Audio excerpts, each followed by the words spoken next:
Un letal grupo de terroristas han establecido su base en el interior de Irak.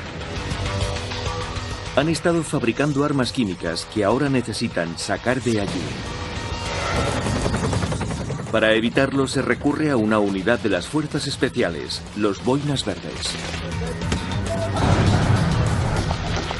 Es la operación a la que cualquiera de nosotros aspira. Quieres estar en la mismísima punta de lanza. Además tienen que colaborar con un grupo de guerrilleros. Nos quedamos alucinados, como diciendo, vaya, parece que estos tipos son duros. En un terreno montañoso muy exigente. Sabían que iba a ser un combate difícil. Esta es la historia detallada de la Operación Martillo Vikingo. Cómo un pequeño grupo de hombres desafía las probabilidades en cumplimiento de una de las misiones antiterroristas más importantes de la guerra de Irak.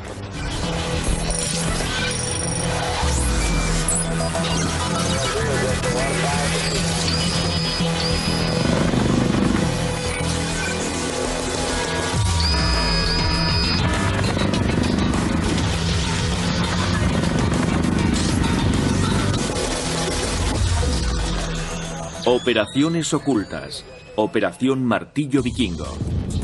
20 de marzo de 2003.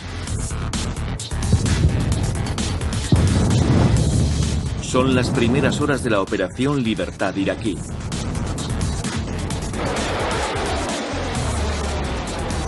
En Bagdad, un devastador bombardeo por sorpresa y de enorme envergadura golpea el régimen de Saddam Hussein.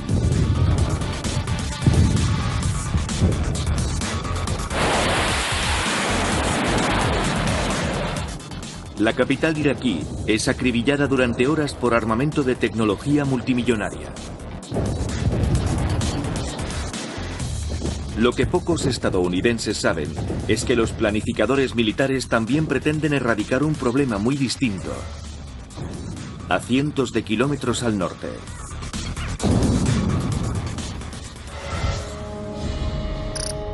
Se centra en una zona montañosa conocida como el Kurdistán iraquí, cerca de la frontera con Irán.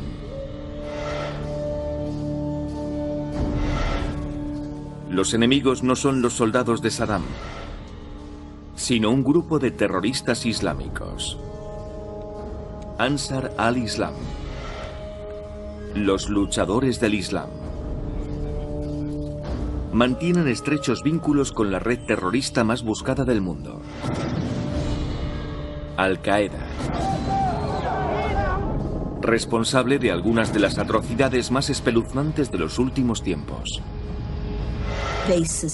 Sospechaban que mantenían una fuerte conexión con Al-Qaeda, que eran una rama de yihadistas extranjeros. Entre sus 800 miembros se cuenta una banda de veteranos endurecidos en la guerra de Afganistán. Estaban fuertemente armados, con lanzagranadas, morteros y ametralladoras, armas de estilo soviético, iraní e iraquí.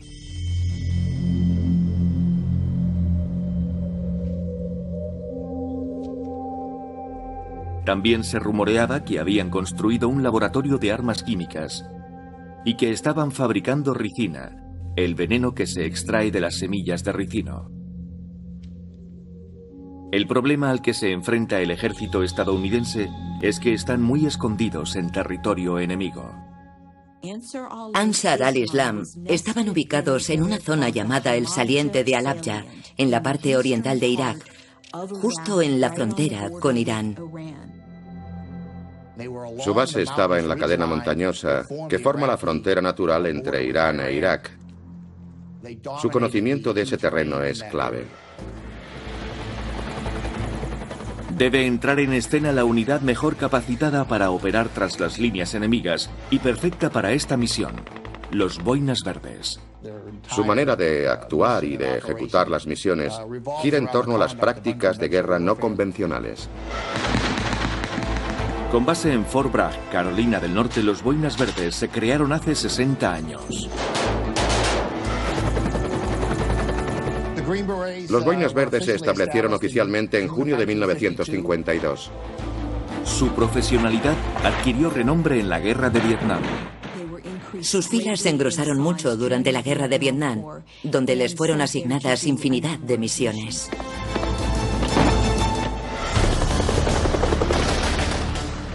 Como muchas fuerzas especiales, son unidades muy especializadas y versátiles. Están capacitadas para utilizar una gran variedad de sistemas de armas letales. Los requisitos de alistamiento son muy estrictos. Deben tener experiencia aérea, tienen que haber ido a alguna academia de vuelo y luego tienen que pasar el riguroso proceso de selección para las fuerzas especiales. La gran mayoría de los aspirantes no superan el entrenamiento. Lo que diferencia a los Boinas Verdes de cualquier otra fuerza de élite es que están especializados en luchar junto a tropas locales en el interior del territorio enemigo. Los Boinas Verdes son expertos en tácticas de guerra no convencionales. Están entrenados para trabajar codo con el país anfitrión y las fuerzas autóctonas.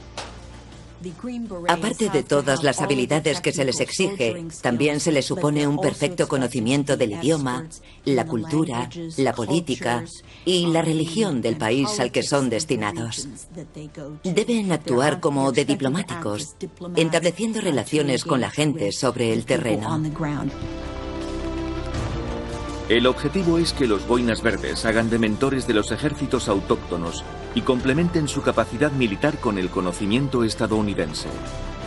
Por eso se los conoce como fuerzas de multiplicación. El aspecto de fuerzas de multiplicación tiene dos vertientes. Una es la capacidad para organizar, entrenar, motivar y liderar a estos ejércitos autóctonos. Y la otra, la aportación y el uso de diferentes sistemas armamentísticos de mayor envergadura para operaciones aéreas o de apoyo aéreo de proximidad.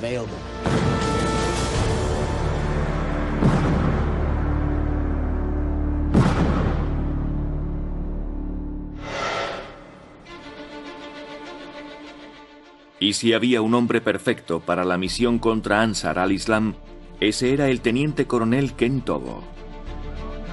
Era el arquetipo de un boina verde. Un hombre con enorme experiencia en operaciones que comandaba el 3er batallón de los Boinas Verdes. Ken Tobo es un individuo perfectamente formado. Personificaba el ideal de soldado diplomático. Es el hombre elegido para liderar lo que pasará a conocerse como la Operación Martillo Vikingo. Lo que hace especialmente valioso a Tobo es su conocimiento del Kurdistán por su experiencia previa en la Guerra del Golfo en 1991. Tobo ya había identificado la fuerza local con la que trabajaría.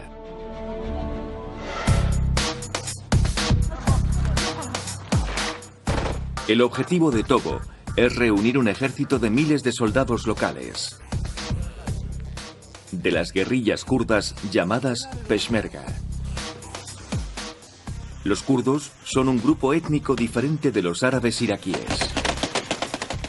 Los Peshmerga habían declarado la guerra al régimen de Saddam Hussein hacía años.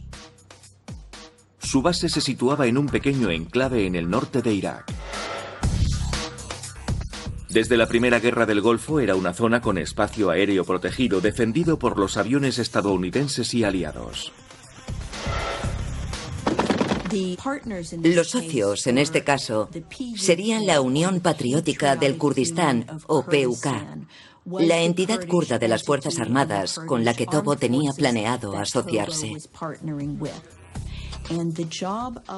La misión de la Operación Martillo Vikingo y sus socios, los Peshmerga kurdos, consistía en internarse en el valle, enfilar la zona montañosa y cortar el paso a Ansar al-Islam.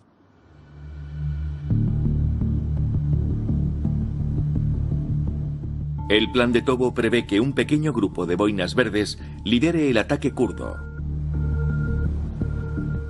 Actuarán en pequeños grupos flexibles de hasta 12 hombres, llamados ODA, oficiales de destacamento operacional Alfa o equipos A.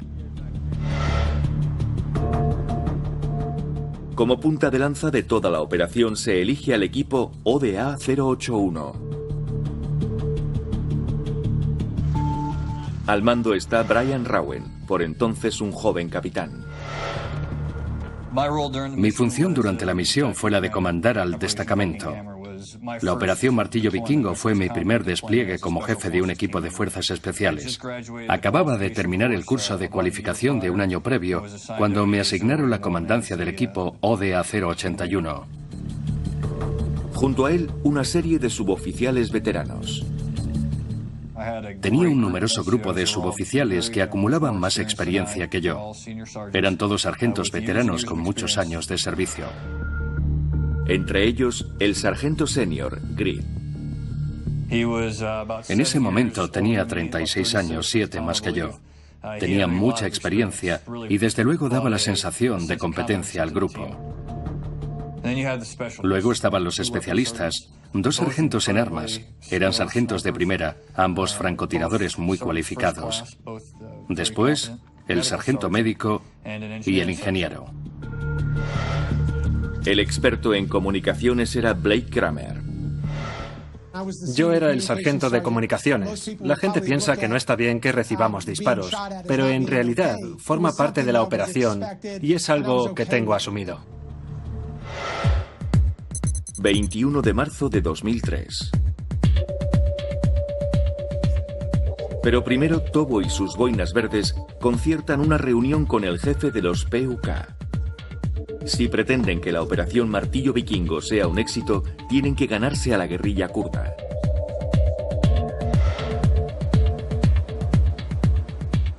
Apenas unas horas después de su llegada al norte de Irak, Ken Tobo y sus boinas verdes se desplazan hasta el cuartel general de los PUK en la ciudad de Halabja. Se trataba de establecer conexiones con nuestros socios, los PUK, especialmente con el jefe de los Peshmerga. Estábamos muy nerviosos. Éramos parte de la avanzadilla y ser los primeros en tomar contacto con aquello es algo a lo que aspira cualquier unidad de fuerzas especiales.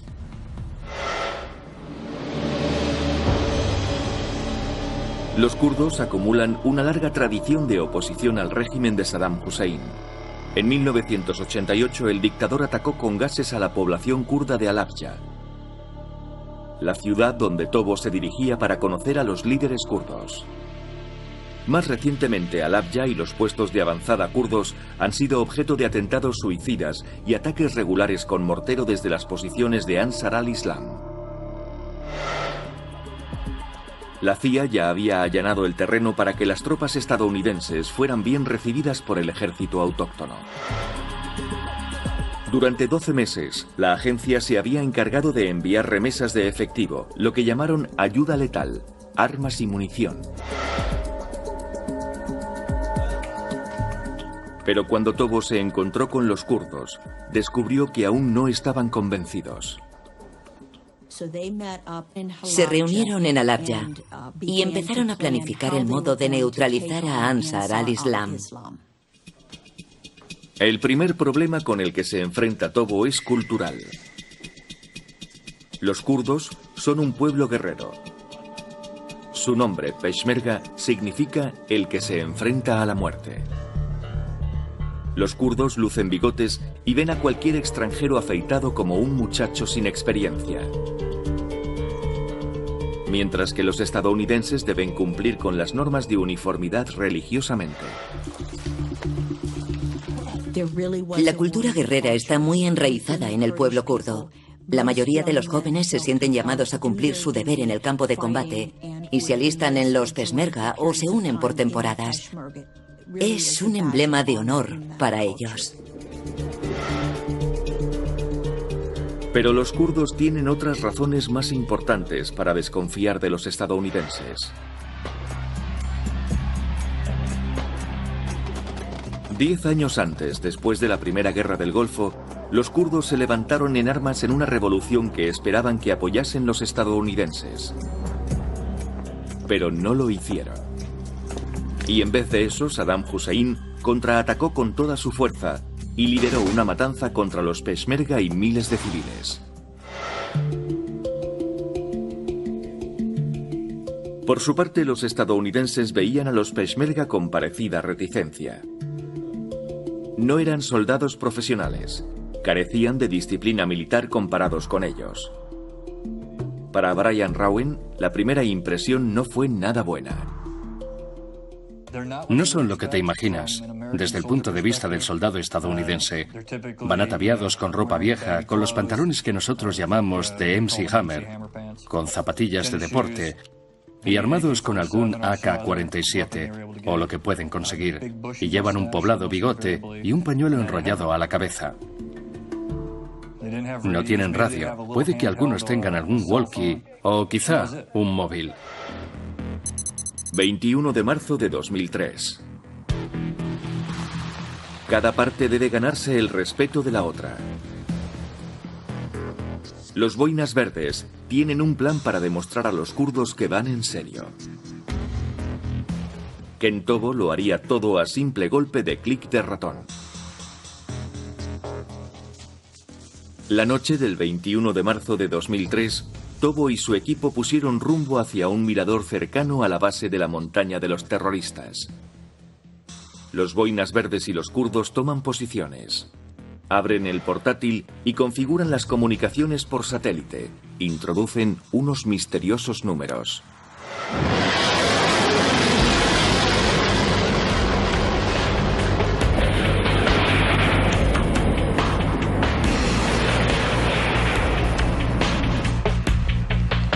Los kurdos esperan ansiosos durante 15 minutos a que algo suceda. El grupo de las fuerzas especiales les facilitó los objetivos y las coordenadas. Estábamos ahí sentados observando, conscientes de que se habían lanzado los misiles, expectantes, y de repente oyes ese...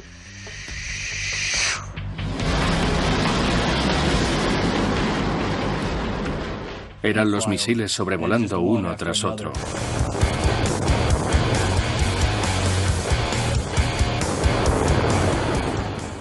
Oyes cómo te pasan por encima. Es impresionante y al tiempo da miedo.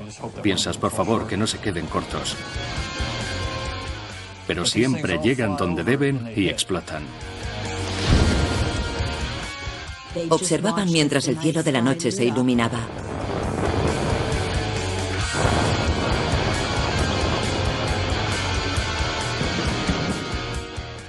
Fue increíble. Los primeros misiles Tomahawk explotan en la base, matando a varios terroristas.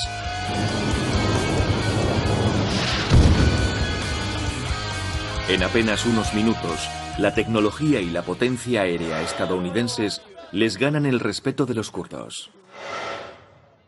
Creo que dudaban de nosotros, de que estuviéramos realmente decididos, pero en ese momento, cuando empezaron a actuar los Tomahawk, se convencieron de que estábamos allí para ayudarles y de que no eran solo palabras.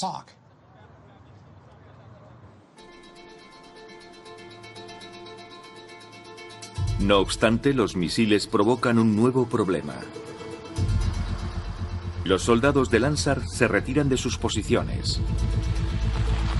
Saben que no pueden hacer frente a los Tomahawk y simplemente se retraen. Tan pronto como los misiles empiezan a explotar, los Ansar al-Islam cargan sus camiones y abandonan sus escondites. Fueron lo suficientemente inteligentes como para alejarse. Tenían una serie de posiciones defensivas a las que podían regresar.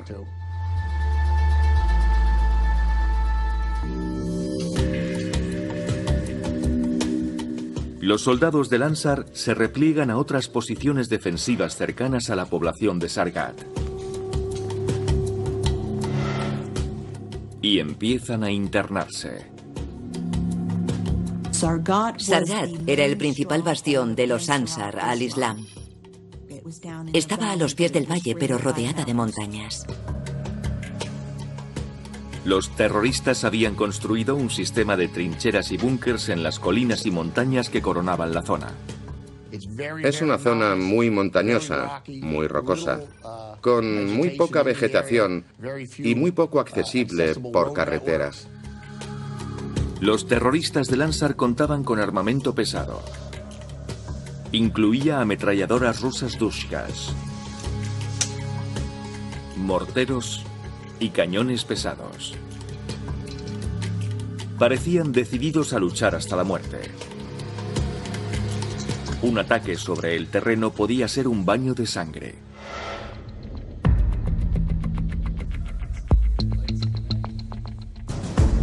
Esta posibilidad preocupaba al jefe kurdo, Jalal Talibani, que de repente decide abortar toda la operación. Talibani decidió abortar el ataque, obligando a Topo a dejar su base para acudir a visitarle en su cuartel general.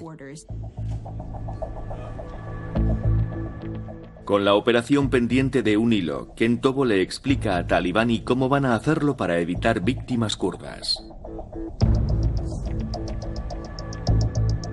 Utiliza una detallada maqueta de la zona para desglosarle cada aspecto de la operación y hacerle partícipe de los riesgos y del plan de batalla. Los boinas verdes actuarán junto a un ejército de 7000 peshmerga. Como el enemigo ocupa muchas posiciones, cada una cubriendo a la otra, los boinas verdes y los kurdos deben actuar simultáneamente en un ataque con muchos frentes. Tobo presenta un plan para repartir a los boinas verdes entre los peshmerga para coordinar el ataque. Los boinas verdes utilizan mapas para estructurar exactamente el desarrollo de la misión. El plan consiste en que 6 grupos diferentes se desplieguen en la zona. Cada grupo tendrá un color: negro, naranja, rojo. El grupo amarillo será el que abra el frente principal atravesando el valle. Sobre el frente amarillo recaía el mayor esfuerzo, el de atravesar el valle hasta Golb y de ahí a Sargat. El grupo amarillo despejaría la cordillera que miraba al valle. El frente amarillo se dividió y ascendieron hasta la cordillera. Su misión era proporcionar cobertura a la unidad que les precedía valle abajo, en dirección a Sargat. Con la misión en duda, todas las miradas se fijan en el jefe kurdo, Jalal Talibani, que se lo toma con calma. Tobo le garantizó que habían hecho un minucioso reconocimiento y que estaban preparados para presentar combate de forma eficaz. Y por fin Talibani dio el visto bueno, confió en ellos y les permitió lanzar el ataque.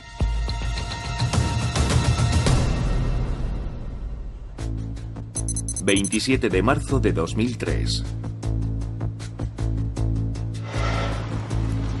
6 ODA de los boinas verdes participarán en el ataque, pero la misión de encabezarlas se le encomienda a la ODA 081. Es un momento de nervios para el sargento Blake Kramer. Recuerdo que la noche anterior no dormí muy bien. Miles de cosas se me pasaban por la cabeza. Todos los planes de contingencia. A pesar de tener solo 10 hombres en su equipo, el capitán Rawen los divide entre el frente amarillo principal, cuyo objetivo es la ciudad de Sargat, y el frente verde, que se dirige a las montañas. Dividimos el equipo. 6 de nosotros nos fuimos al grupo amarillo y 3 se fueron con el verde. Las ODA deben estar preparadas para manejar situaciones de incertidumbre. Somos como una herramienta múltiple que puede configurarse según las necesidades para sacar partido de todas sus capacidades. Brian Rawen lleva con él a 2 de los kurdos más relevantes: el general Sheikh Jaffa, a cargo de los peshmerga, y el hijo del jefe de los PUK, Bafal Talibán, que actúa de intérprete. 28 de marzo de 2003. El 28 de marzo todos están preparados. Para algunos de los boinas verdes, es la primera vez que tienen contacto con los peshmerga kurdos. Muchos de los estadounidenses se han dejado bigote para asimilarse a sus aliados kurdos y ganarse su respeto. Aquella mañana nos reunimos en el campo de batalla. Al mirar, veías a 7000 peshmerga y a todos los efectivos de las fuerzas especiales, esperando para entrar en acción. Los boinas verdes toman conciencia por primera vez de la verdadera magnitud de la tarea. Al salir el sol, vimos las montañas que, con la nieve, aún eran más impresionantes y hacen que te des cuenta del auténtico peligro al que nos enfrentábamos. El terreno tenía mucha inclinación. Eran montañas muy escarpadas, con poca vegetación, y a eso se añadía la nieve y el deshielo, que hacían todo más fangoso y resbaladizo. Aquello nos hizo ver lo dura que iba a ser la misión, sobre todo porque las posiciones enemigas estaban muy escondidas en la montaña. Así que solo nos quedaba subir a la cumbre para atacar y luchar en un terreno montañoso, gélido y muy peligroso.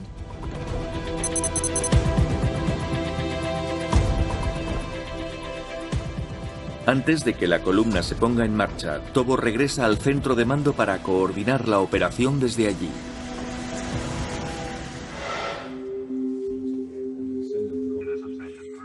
La operación es tan compleja que el único medio del que Tobo dispone para comunicarse y seguir el rastro de los diferentes frentes es por radio. Deben mantener contacto frecuente con los boinas verdes para supervisar su posición y no abrir fuego accidentalmente contra el propio bando, es decir, las víctimas del llamado fuego amigo. Una vez que los equipos están en sus puestos y lejos del peligro, Tobo se pone manos a la obra ordenando un bombardeo preliminar con cazas y aviones de combate para debilitar las posiciones del Ansar.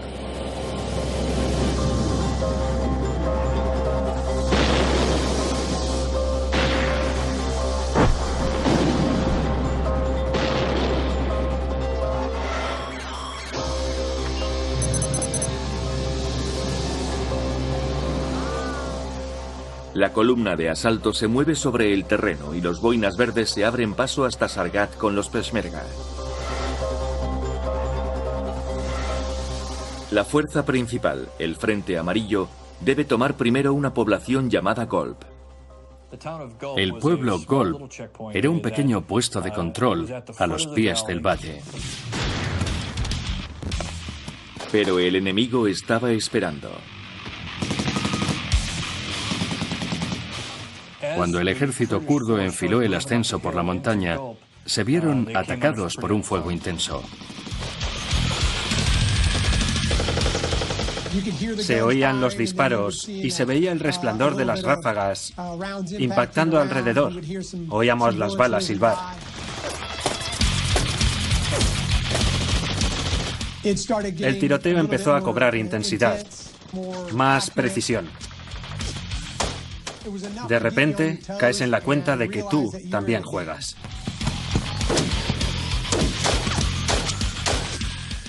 En mi equipo había un general llamado Sheikh Jaffa, que era el que comandaba a los kurdos. De repente, los kurdos se detuvieron. Sheikh Jaffa se dirigió hacia mí y me dijo, ¿qué hacemos ahora? Entonces vimos a todos los kurdos agacharse. Los Peshmerga, ante el ataque de las fuerzas de Ansar al-Islam, se detuvieron en seco. Aquello no era bueno. Era imprescindible mantener la tensión, seguir avanzando. ¿Cómo íbamos a hacerlo? En un intento por darle la vuelta a la situación, el capitán Rawen pide refuerzos y organiza un ataque aéreo. Pidieron ayuda por radio y los F-18 de la Armada atendieron a la llamada con JDAM de 225 kilos.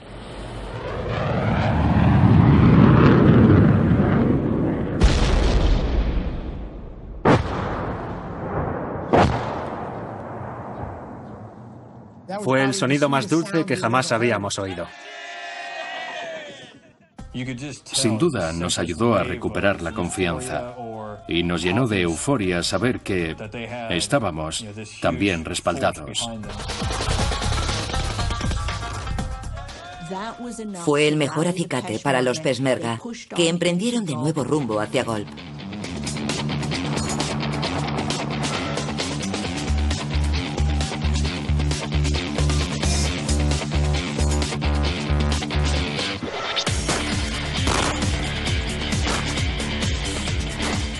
Una vez allí, los Peshmerga fueron despejando a la población casa por casa. Era el momento de que las fuerzas autóctonas sorprendieran a los boinas verdes. Los kurdos apenas contaban con unos AK-47 y unos cuantos cartuchos de munición.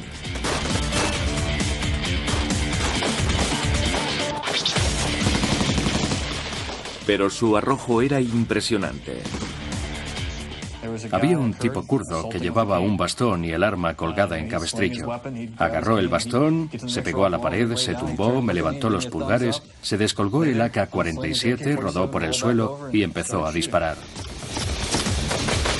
Comparadas con las de los boinas verdes, sus tácticas eran sencillas. Siempre al ataque, sin parar nunca para no perder la oportunidad. Si un kurdo es herido, es él mismo quien busca ayuda médica. Tras la rápida incursión, los peshmerga toman Golp. Apenas les hizo falta una hora para asegurar el primer objetivo. Con la misión adelantada sobre el horario previsto, los kurdos convocan una reunión del equipo. Sheikh Jaffa los reunió a todos y empezaron a hablar de lo bien que lo habían hecho y lo lejos que habían llegado. Les dio la típica arenga para motivarlos, les habló de la importancia de luchar con valentía y de su herencia como guerreros y de la oportunidad de luchar junto a nosotros. Los boinas verdes no tardan en percatarse de que Golp ha sido el aperitivo y que el verdadero plato fuerte es Sargat.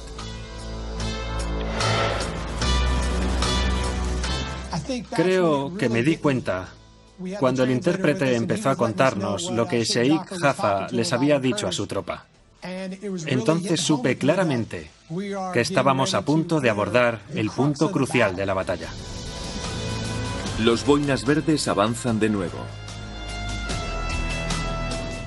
El problema de Sargat es el terreno.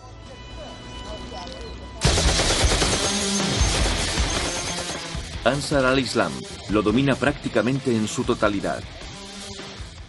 Disparaban por todas partes, como si lo hicieran contra peces en un barril, el peor sitio en el que jamás he estado.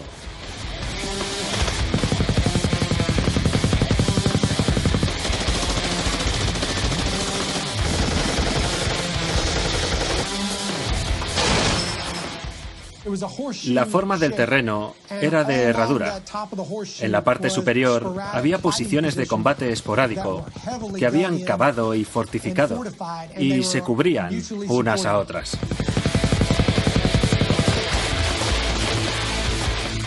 En todas había algún tipo de arma, como un mortero, o algún tipo de arma pesada, con las que nos acribillaban. De repente el fuego comenzó a intensificarse.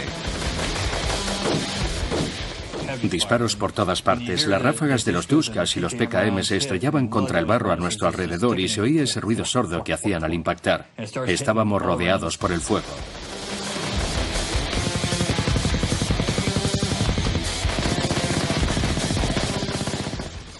Estábamos al alcance de muchas de las posiciones. Éramos un objetivo alcanzable por todas. No parecía real. Esta vez el capitán Rauen no pudo solicitar un ataque aéreo. Pedir respaldo aéreo ponía en riesgo a sus propios hombres y a sus aliados turcos.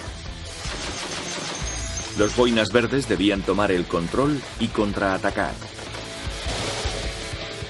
Tendrían que lidiar ellos mismos con el problema. El capitán Rauen idea un plan. Utilicé a los francotiradores que llevaba conmigo para que atacaran directamente y con precisión las posiciones enemigas.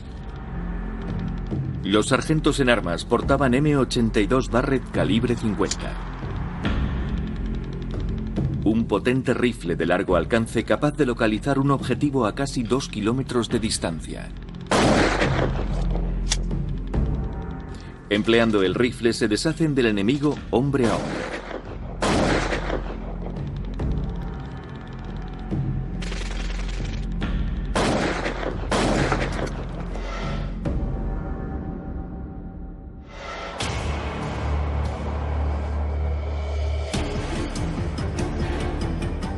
Gracias a los francotiradores, los boinas verdes pueden moverse.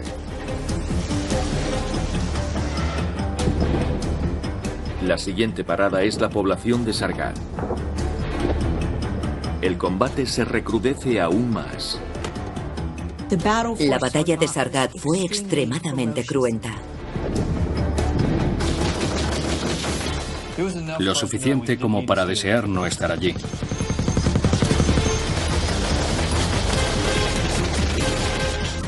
Las ráfagas impactaban a centímetros de nosotros. Balas trazadoras que nos cortaban el paso y desintegraban las piedras a nuestro alrededor al estrellarse contra ella. Y a eso le siguieron los morteros. El capitán Rowan, al frente del ataque, debe replegarse a las puertas de Sargat.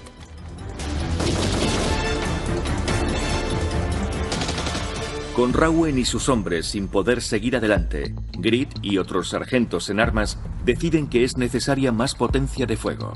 Así entra en escena la ametralladora pesada.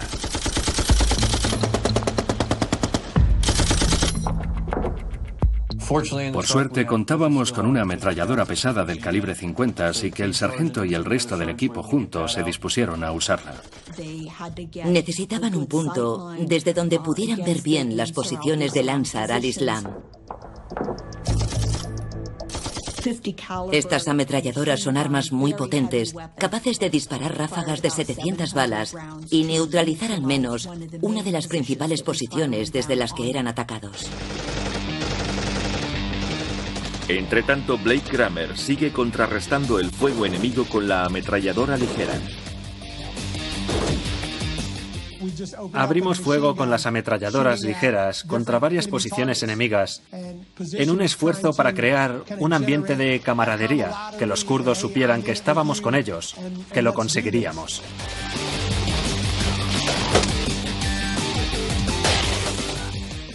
Gracias a la combinación de las ametralladoras del calibre 50 y las nuestras, pudimos reducir al enemigo y avanzar por el valle.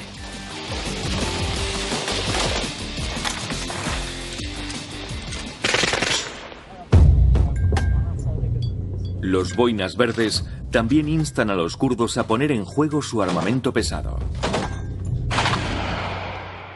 Tenían un camión plataforma con cañón dual de 23 milímetros. Era enorme. Lo aparcaron atravesado de un lado a otro y empezaron a disparar. Tenía un retroceso increíble, era muy impreciso, pero daba muchísimo miedo.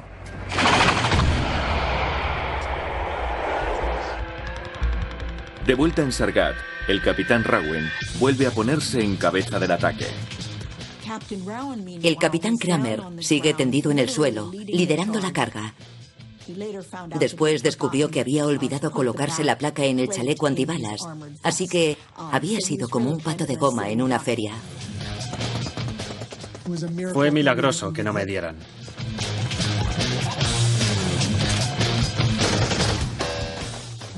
Estábamos rodeados por fuego de mortero y de rifle. Miré al intérprete que nos acompañaba y de repente veo que está hablando por el móvil.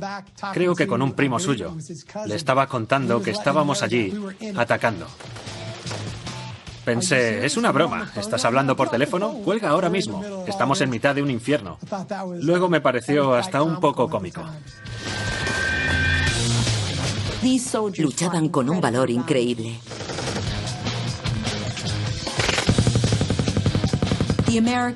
El enemigo los superaba en número y tenían que atacarlos desde el suelo a posiciones más ventajosas a más altura.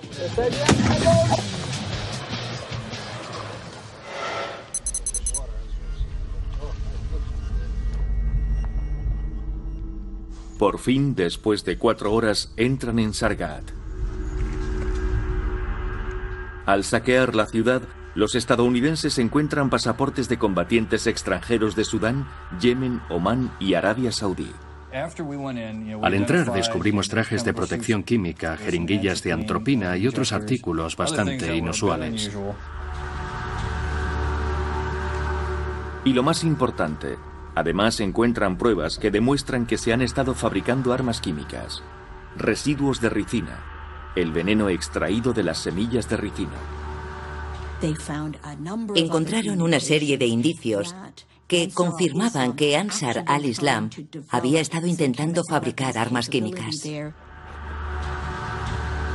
Era la primera prueba fehaciente encontrada en Irak de la conexión de Al-Qaeda con las armas de destrucción masiva.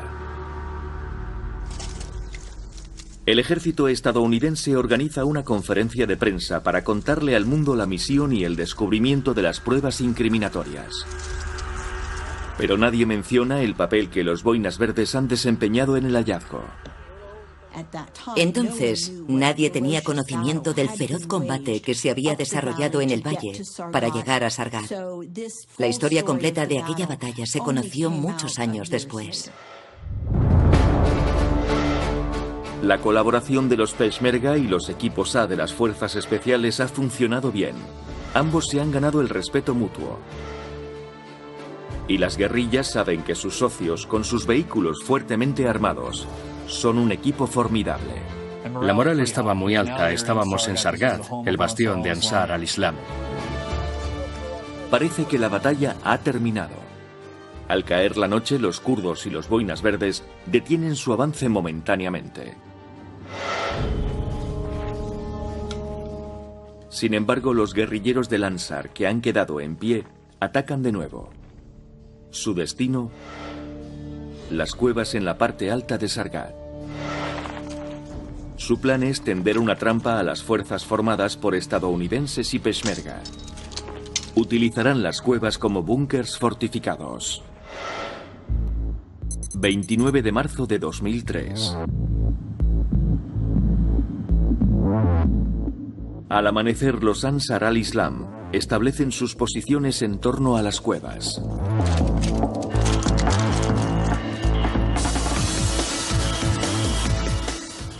A la mañana siguiente continuamos el ataque. Ellos estaban apostados en un complejo de cuevas a nuestro alrededor. Había muchísimas cuevas. Cuando empezaron a avanzar, recibieron los primeros disparos.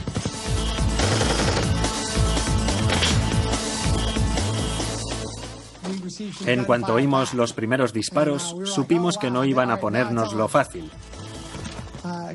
Eran tipos muy duros. Disparábamos continuamente contra las cuevas, pero no conseguíamos que salieran y no dejaban de dispararnos.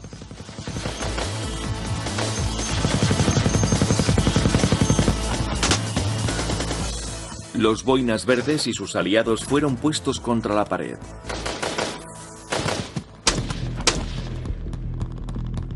Conscientes de que se imponía una solución rápida, deciden sacar a sus enemigos de sus fortificaciones.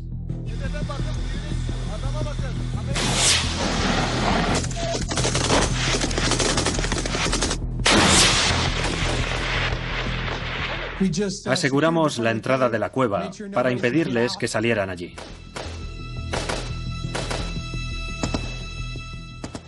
Luego, indicamos a uno de los nuestros que iniciara fuego antitanque. Nos retiramos de la entrada de la cueva y en cuanto disparó, la cueva se desplomó.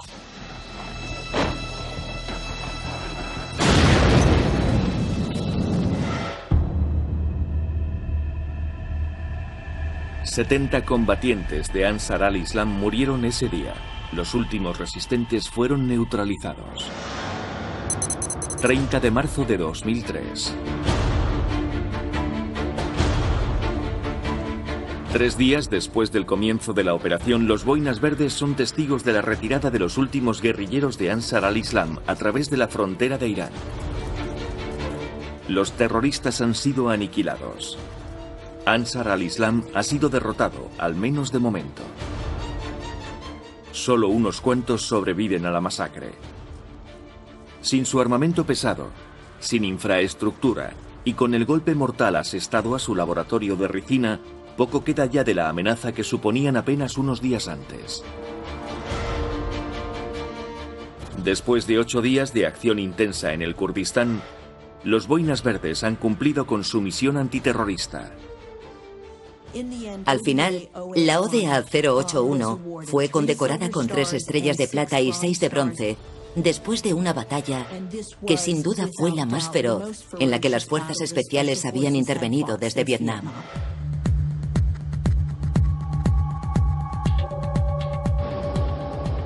En los días siguientes se unieron a otras fuerzas y combatieron a otras unidades iraquíes al norte de Irak.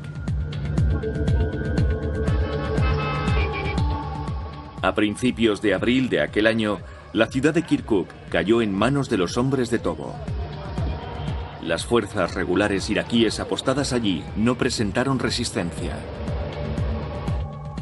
3 semanas después del comienzo de las hostilidades, la colaboración con otras fuerzas estadounidenses permitió asegurar el norte de Irak y abrir una puerta para la entrada de los tanques en Bagdad.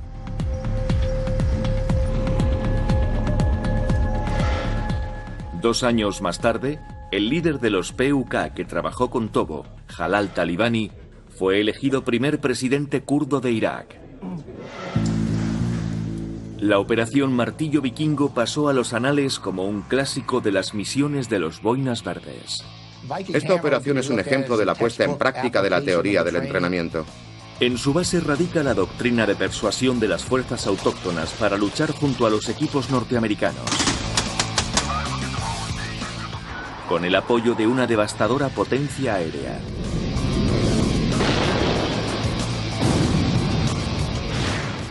Y el combate en pleno territorio enemigo. Librar una batalla en una montaña, junto a las fuerzas autóctonas como grueso de la unidad, y salir de ella sin una víctima después de los problemas que nos encontramos fue todo un logro. La operación puede considerarse como un éxito en muchos sentidos, sobre todo porque no hubo víctimas en nuestro bando. Para los pequeños grupos estrechamente unidos que lucharon en el sector norte de Irak, si bien no recibieron mucha cobertura mediática, la operación sigue siendo un motivo de orgullo.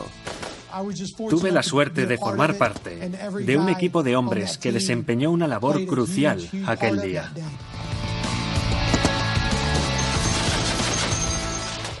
Son momentos que jamás olvidaré. Estar allí, con otros 5 hombres junto a mí, creo que no hay mayor bendición que haber liderado a aquel equipo en ese combate. La Operación Martillo Vikingo marcó el principio de otra serie de batallas protagonizadas por las fuerzas especiales que se desarrollaron desde 2003 y durante los 10 años siguientes. A partir de aquel momento, su participación en batallas y fuegos cruzados ha sido cada vez mayor, lo cual convierte a las fuerzas especiales del ejército estadounidense en uno de los cuerpos mejor preparados para el combate de la historia de Estados Unidos.